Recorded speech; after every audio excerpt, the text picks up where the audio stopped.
Okay, let's unpack this. Imagine your body as like the most complex, most efficient factory on the planet. Every single second, countless chemical reactions are happening. They're keeping you alive, growing, thinking, healing. This incredible, ceaseless work. That, my friends, is metabolism. Welcome to the deep dive. Today, we're navigating the essential concepts of metabolism, nutrition, and energy balance. And for you, our future clinicians, this isn't just about memorizing facts, right? It's about understanding the why. The why behind patient energy levels, medication effects, dietary choices. We're diving deep into your foundational unit materials, pulling out those really crucial insights. It's absolutely true. Metabolism isn't just some dry textbook theory. It's the fundamental engine behind almost every patient interaction you'll ever have. Think about managing chronic diseases like diabetes, or figuring out why someone feels perpetually tired, or even advising on wound healing. These basics, they're the bedrock. Getting this framework down now, well, it's going to be invaluable later on. Absolutely. So let's start right at the heart of this factory, the cell. When we talk about metabolism, we're essentially talking about all the chemical reactions involved in keeping your cells alive and functioning. Think of these cells maybe as miniature chefs constantly working in the kitchen. They're either cooking up new ingredients to build things or breaking down old ones to get energy. Which brings us to our first core concept. Exactly. And these are kitchen activities inside our cells. They fall into two fundamental processes. They're always at play, constantly interacting. First, you've got catabolism. That's your breakdown crew. This is where larger, complex molecules get broken down into smaller ones. And crucially, this process releases energy. Think about digesting food, breaking down those complex carbs into simple sugars. That's catabolism in action. Right, the breakdown. And then on the flip side, you have anabolism, Yeah. the buildup team. Precisely. Anabolism is where your cells take that released energy and use it. They use it to synthesize larger, more complex molecules from smaller building blocks, building new proteins for muscle repair after exercise, or creating fat stores for later use. Those are classic anabolic processes. Here's a little anchor that sometimes helps people remember. Think, CETS break things down, right? So catabolism. And anabolics build things up. Anabolism, it's this continuous interconnected cycle. One feeds the other. Okay, so if our body is this bustling construction site, constantly demolishing old structures and building new ones, what happens if that balance gets thrown off? Say if catabolism is running way too high or anabolism isn't, pulling its weight. What are the clinical implications there? That's a really great clinical question. Highlights just how critical this balance is. In a healthy state, they work in sync, perfectly balanced. But if catabolism becomes overactive, maybe due to severe illness, trauma, or starvation, you start seeing a significant breakdown of body tissues. Muscle wasting is a key sign. Conversely, if anabolism isn't keeping up, the body struggles to repair itself or grow. That can mean poor wound healing, or in children, stunted growth.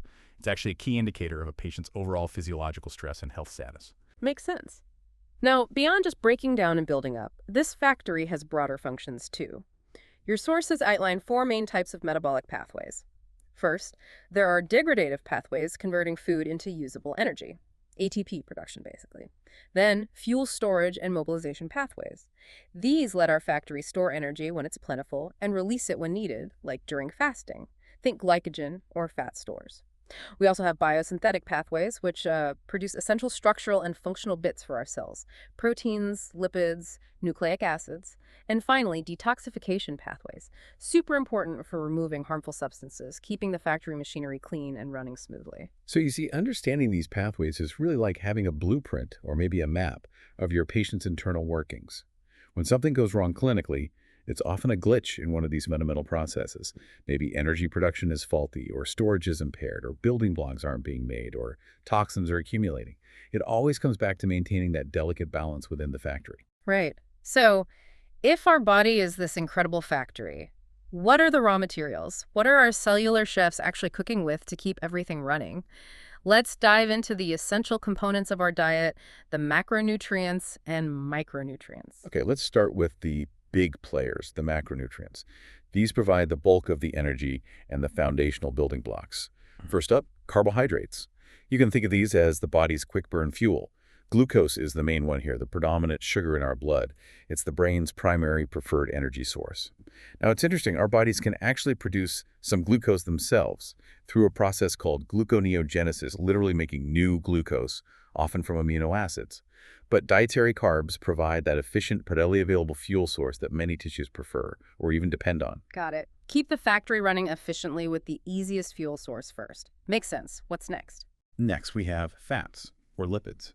These are your concentrated energy stores. Gram for gram, fat packs more than double the energy of carbs or protein, about 9 kilocalories per gram versus 4. But here's where it gets really interesting and clinically vital. Beyond just energy, fats play absolutely essential roles you just can't ignore. For one, they are crucial for absorbing fat-soluble vitamins. That's A, D, E, and K from your food. Without dietary fat, you can't absorb these properly. Plus, they provide essential fatty acids, things like linoleic acid and omega-6, and alpha-linolenic acid and omega-3. Your body cannot make these. And these are vital for healthy cell membranes, and they're precursors for really important regulatory molecules called eicosanoids. Think of them as local hormones that influence inflammation, blood clotting, and lots of other key processes. That's a really critical point. So, okay, thinking ahead for our listeners as future doctors, you'll definitely be counseling patients on diet. What if a patient wants to drastically cut calories? Maybe by trying to cut out all dietary fat. What essential processes are they jeopardizing beyond just, energy intake? Yeah, that's a common misconception we sometimes see. If someone tried to eliminate all dietary fat, first, they'd seriously compromise their ability to absorb those fat-soluble vitamins A, D, E, and K. Deficiencies could develop over time. Plus, they wouldn't get those essential fatty acids, linoleic and alpha-linolenic. This disrupts critical cellular signaling, can compromise cell membrane structure and function. It's just not good. It's a perfect example of why a completely fat-free diet, even if it seems like a good way to cut calories, can actually harm long-term health. Fat isn't just fuel, it's a structural necessity. It's a functional necessity for the factory to operate correctly. Okay, crucial distinction. And the last of our big builders, protein. Right. Proteins are the body's primary building blocks. When you eat protein, it gets broken down into amino acids during digestion. Your body uses 20 different types of amino acids to build its own vast array of proteins. But 9 of these are essential. That term essential means your body can't synthesize them. You must get them from your diet. Think of amino acids like lysine, leucine, tryptophan. There are 9 in total. Your source materials actually give a helpful mnemonic for remembering them. If learned, this huge list may prove truly valuable: isoleucine, leucine, threonine, histidine, and so on. The key point is they're dietary must-haves. And some others can become conditionally essential, meaning you need more from your diet during times like rapid growth or significant illness. Generally speaking, animal proteins, meat, fish, dairy, eggs, are high quality because they contain all 9 essential amino acids in good proportions. Plant proteins can sometimes be lower quality because they might be low in 1 or more essential amino acids. That's why variety is so important in vegetarian or vegan diets. Mixing grains and legumes, for example, helps ensure you get the full complement. Right, getting that full set is key. Okay, so we've covered the macronutrients, the big building blocks and fuel sources. But even the best factory needs those tiny yet absolutely critical components to keep the machinery running smoothly, right? That's where our micronutrients come in, the spark plugs and catalysts, you could say. Exactly, a great analogy. These are your vitamins and minerals. They're needed in much smaller quantities, milligrams or even micrograms per day, compared to grams for macros. For vitamins, we broadly categorize them as fat-soluble, A, D, E, K, which can be stored in the body, or water-soluble, the B vitamins and vitamin C, which generally aren't stored long-term. Deficiencies can lead to very specific diseases. Lack of vitamin C causes scurvy. Vitamin D deficiency leads to rickets in children. B1 deficiency causes beriberi, B3 pellagra. You get the idea. But it's also crucial to remember, especially with fat-soluble vitamins, that excess intake can be toxic. More isn't always better. Good point. And then the minerals, equally vital, also needed in small amounts. Correct. Minerals have incredibly diverse roles. Some act as electrolytes, think sodium, potassium, chloride, essential for fluid balance, nerve impulses, muscle contraction. Others provide structure, like calcium and phosphorus, the main components of bones and teeth. Minerals are also involved in cellular signaling. Calcium is a key player there too. And many act as enzyme cofactors, meaning they're helper molecules that allow enzymes to function properly. Think of iron in hemoglobin, carrying oxygen, or zinc and magnesium needed for hundreds of enzymes, or iodine for making thyroid hormones. Small amounts, huge impact.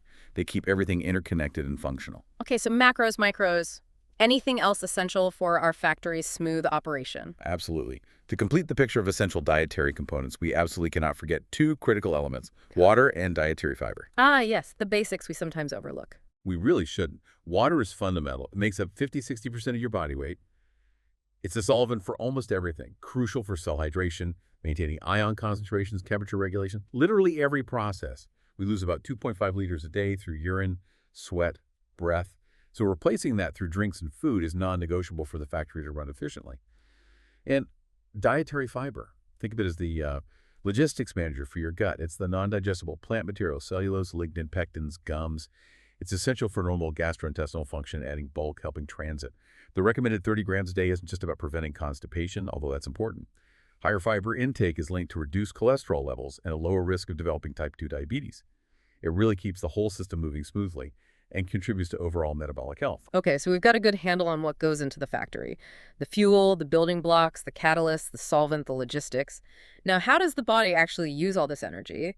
And what happens when the intake and the output, don't quite match up?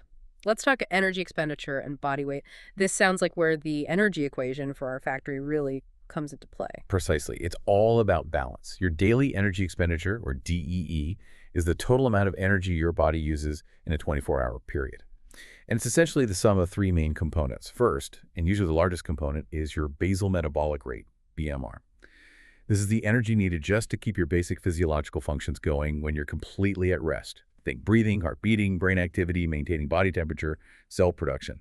Interestingly, key organs like your skeletal muscle, even at rest, liver, brain, and heart, are the biggest contributors to BMR. And lots of factors influence BMR. Body size and composition, age, gender, men tend to have higher BMR, environmental temperature, thyroid hormone levels, even body temperature itself. So the BMR is like the baseline cost of just keeping the factory lights on and minimally operational, even if no work is being done. Exactly. That's a good way to put it. Then the second component is your physical activity level, PAL.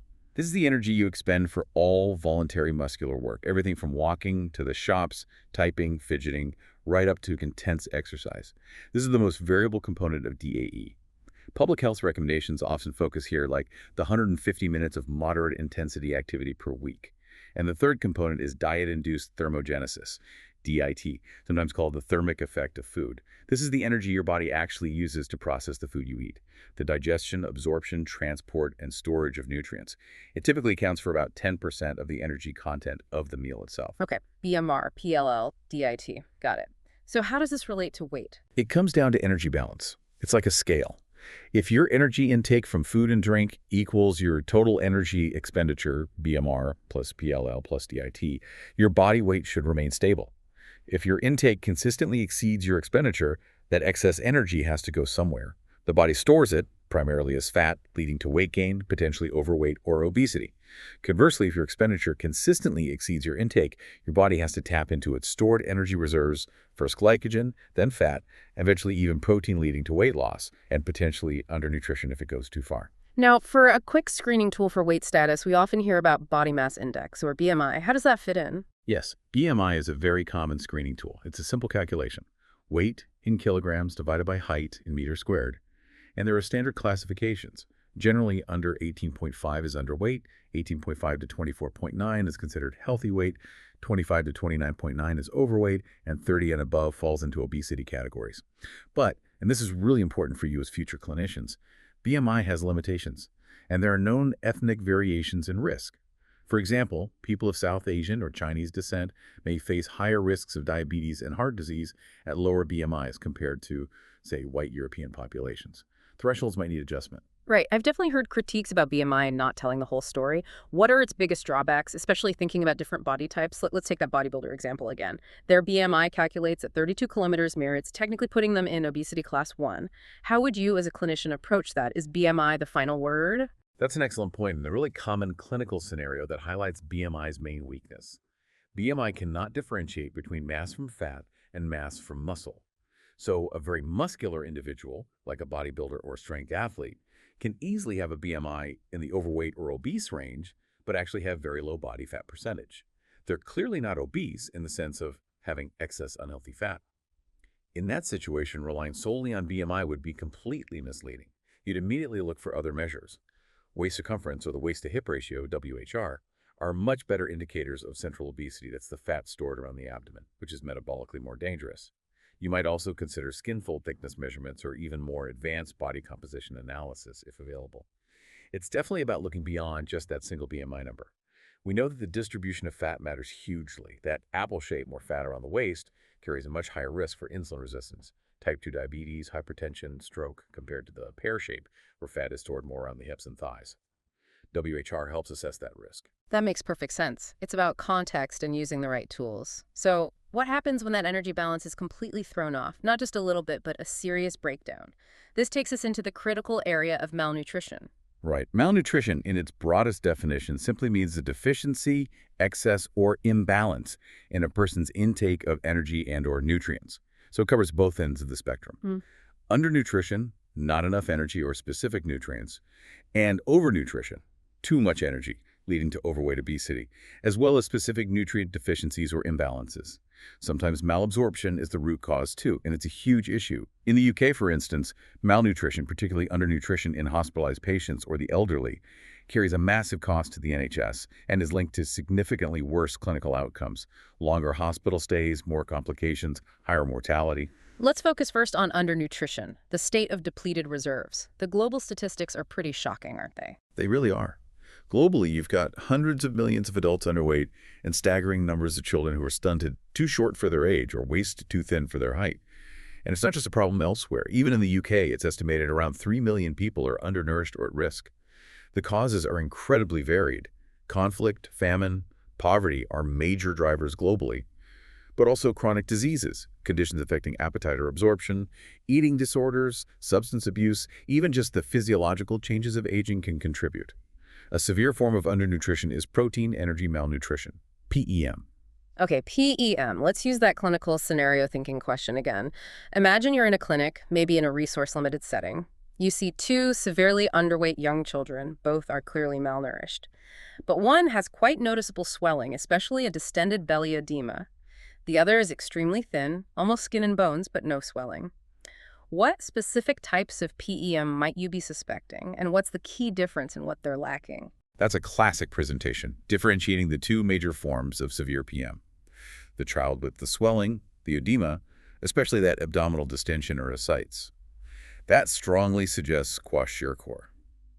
This form is primarily driven by a severe protein deficiency, even if calorie intake might be somewhat adequate.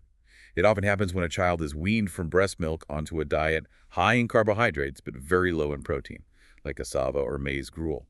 Besides the edema, you see stunted growth, muscle wasting, though it can be masked by the swelling, often an enlarged fatty liver, and anemia.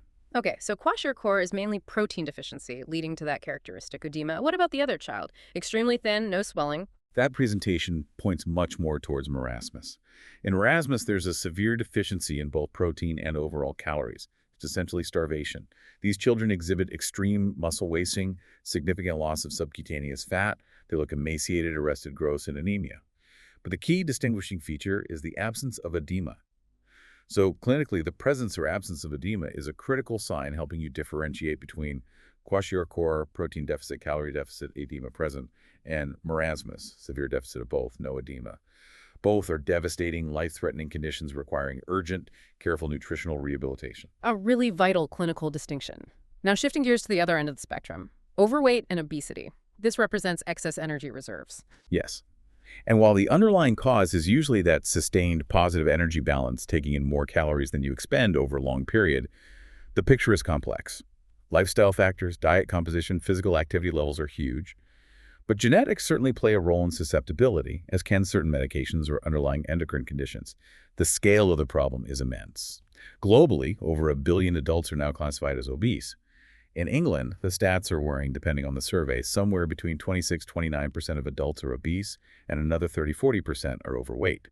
Childhood obesity rates are also a major concern. And the health risks associated with this are significant. Absolutely. Excess body weight, particularly that abdominal fat we talked about, dramatically increases the risk of major chronic diseases. Hypertension, cardiovascular disease, stroke, type 2 diabetes, several types of cancer, gallbladder disease, osteoarthritis. The list goes on. It impacts nearly every system in the body, which is why addressing it is so important but needs to be done healthily. And on that note, it's worth explicitly stating why total starvation is absolutely not the answer for weight loss, despite seeming like the most drastic way to create an energy deficit. Your body reacts defensively. It starts breaking down lean body mass muscle protein to make glucose, gluconeogenesis because the brain still needs it. This is counterproductive if you want to maintain metabolic health. The liver also ramps up production of ketone bodies from fat breakdown. If this becomes excessive, ketoacidosis, it can dangerously disrupt blood pH and cause dehydration. Plus, that rapid initial weight loss you see with starvation. A lot of that is just water-bound to glycogen stores being depleted, not actual sustainable fat loss. The theoretical maximum fat you can lose per day is limited, maybe around 300–350 grams. Starvation is physiologically stressful and unsustainable. Okay, that's a really important caution. So, given these complex pictures of both under and overnutrition, how do clinicians actually assess and manage these situations in practice? What are the key tools? Well, we have some really valuable evidence-based tools to guide us. For general dietary guidance in the UK, there's the Eatwell Guide. It's the government's visual representation of a healthy, balanced diet, showing the proportions of different food groups needed for most healthy adults and children over 2. It's not about specific meals, but the overall balance across the diet. Then, for specifically screening for malnutrition, particularly undernutrition risk, the gold standard in the UK is a Malnutrition Universal Screening Tool, or MUST. It was developed by BAPN, the British Association for Parenteral and Enteral Nutrition, and it's really the only validated evidence-based screening tool for adults across different settings. It's a simple 5-step process that uses BMI, recent unintentional weight loss, and the effect of acute disease to calculate a risk score low, medium, or high. This score then guides the development of a tailored care plan, and the guidance is clear. MUST screening should happen routinely when someone registers with a GP, on admission to hospital or a care home, at their first outpatient appointment, and importantly, whenever there's clinical concern about their nutritional status. Right, so MUST is the key screening tool for risk. And beyond these established guides and screening tools, what about the role of technology? Things like fitness trackers, apps. Yes. Technology is definitely playing an increasing role. Wearable activity monitors, Fitbits, Garmin's, Apple Watches, etc., can give individuals and potentially clinicians objective data on physical activity levels, part of the PL equation. And there are countless mobile apps aimed at health, things like the NHS Food Scanner app, the NHS Weight Loss Plan app, Couch to 5K for activity. For you as future medical professionals, being aware of these technologies is important. They can empower patients towards self-monitoring and behavior change. They can potentially provide useful data points for clinical discussions, although data accuracy and interpretation need care. And understanding how patients engage with these tools is relevant for public health initiatives too. It adds another layer to how we assess and support patients in managing their energy balance and dietary habits. So wrapping this all up, from that intricate dance of catabolism breaking things down and anabolism building things up, to the surprising power of just a tiny micronutrient, and the absolute critical importance of balancing energy in versus energy out, you've really seen how deeply metabolism impacts every aspect of health. It truly is this vast, interconnected system at the core of our body's factory. It absolutely is. And perhaps this leaves us with a final thought, a question for you as you move forward in your clinical journey. If metabolism really is the sum total of all these chemical reactions, constantly adapting, and every single patient you see is biochemically unique, influenced by genetics, environment, diet, lifestyle, how will truly understanding these fundamental metabolic principles, not just memorizing pathways, but grasping the why and the interconnections, empower you to personalize care? How will it help you intervene effectively and appropriately in a world full of diverse individuals facing diverse health challenges? That's a powerful question to carry forward. Food for thought, definitely. Keep diving deep, keep asking those why questions, and keep exploring the incredible complexity of the human body. Your journey has really only just begun. Until next time on The Deep Dive, stay curious.